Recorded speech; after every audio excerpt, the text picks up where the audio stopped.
ৰেচিপিৰ অন্য এটি ভিডিঅ'লৈ আপোনালোক সকলোকে স্বাগতম।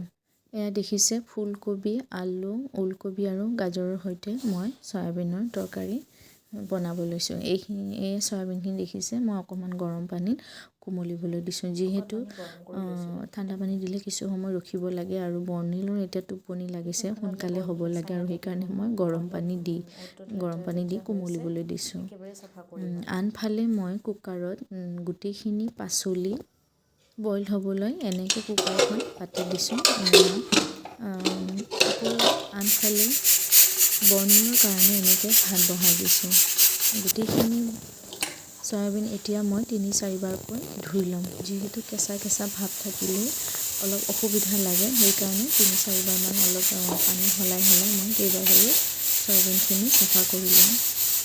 মই অসুবিধা পাওঁ আৰু গোটেই চয়াবিনখিনি এনেদৰে সৰুকৈ কাটি ল'ম।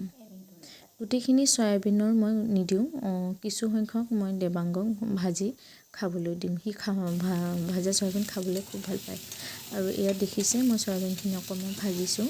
সামান্য পৰিমাণৰ হালধি আৰু নিমখ দি কেনে এইখিনি মই ভাজি লৈছোঁ।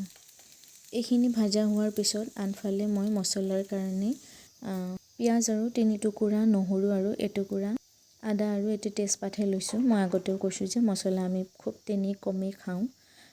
এয়া আনফালে কুকাৰত আটাইখিনি পাচলি বইল হৈ গ'ল। এতিয়া মই গোটেইখিনি পানীৰ পৰা এটা বেলেগ বাচনত উঠাই ল'ম। যিহেতু ইহঁত সৰু আছে, ইহঁতৰ মুখত লাগিলে অলপ খাবলৈ অসুবিধা পায়।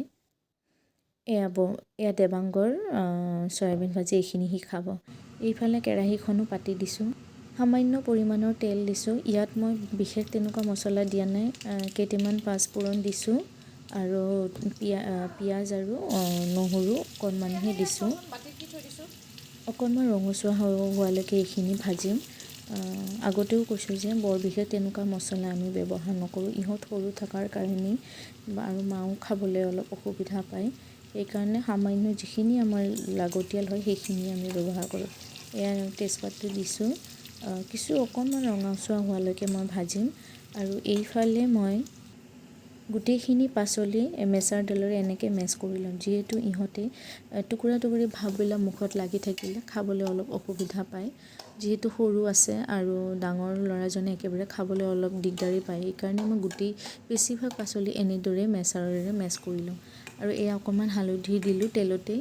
আৰু এতিয়া মই গোটেই মিশ্ৰণখিনি ইয়াতে অলপকৈ ঢালি দিছোঁ, দেখিছে। আৰু এনেদৰে কিছু সময় মই এইখিনি ধুনীয়াকৈ ভাজিম। দেখিছেনে কেৰাহীখনত একদম লাগি আঠা ভাৱ এটা হৈ গৈছে। আৰু কিছু সময় তেনেকৈ ভাজি থকাৰ পিছত ইয়াত অকণমান নিমখ দিম। আকৌ অলপ সময় ভাজিম। ভাজি উঠাৰ পিছত তাতে অকণমান পানী দিম। অকণমান পানী দিলোঁৱেই মই। আকৌ অলপ সময় এনেকৈ ভাজি থাকিম। তাৰপিছতে কিছু সময় ভাজাৰ পিছত আকৌ পানী দিম। পানী দিয়াৰ পিছতহে মই অলপ সময়তে গোটেইখিনি চয়াবিন ঢালি দিম। আগতেও কৈছোঁ যে ৰন্ধন প্ৰণালীত মই বৰ বিশেষ পাকৈত নহয়, তথাপিতো নিজৰ কাৰণে অন্ততঃ ল'ৰা-ছোৱালী বা মানুহজনক এনেই খুৱাবলৈকে কিন্তু মই এনেকৈ বনাওঁ আৰু বহুত মছলা ব্যৱহাৰ নকৰোঁ। ঘৰত নচলেও তেনেকৈ। আৰু আগতে খাইছিলোঁ যদিও এতিয়া ল'ৰা-ছোৱালীৰ কাৰণে বহুত মছলাই বাদ দিছোঁ। এতিয়া দেখিছে গোটেইখিনি চয়াবিন মই তেনেকৈ ঢালি দিছোঁ। আৰু এতিয়ালৈকে খুব ধুনীয়াকৈ উতল অহালৈকে ৰখিম। ইয়াৰ মাজতে আদা দিবলৈ থাকি গ'ল। এই আদাখিনিত অকণমান পানী মিহলি কৰি উতলি থকা অৱস্থাতে এইখিনি ঢালি ল'লোঁ। আৰু মোবাইল ধৰি থাকিলে কেতিয়া কোনটো বস্তু দিব ৰখি যায় হিচাপ নাই।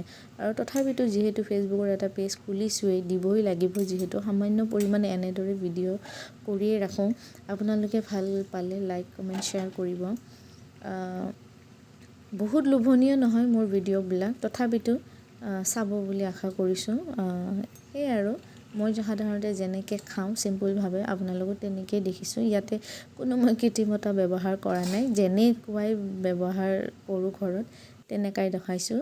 এয়া দেখিছে উতলি আছে। উতলি থকাৰ সময়তে মই অকণমান জালুক নহয়, আচলতে জালুক ব্যৱহাৰ নকৰোঁৱে। জিৰা দিছোঁ। এনেকৈয়ে আজি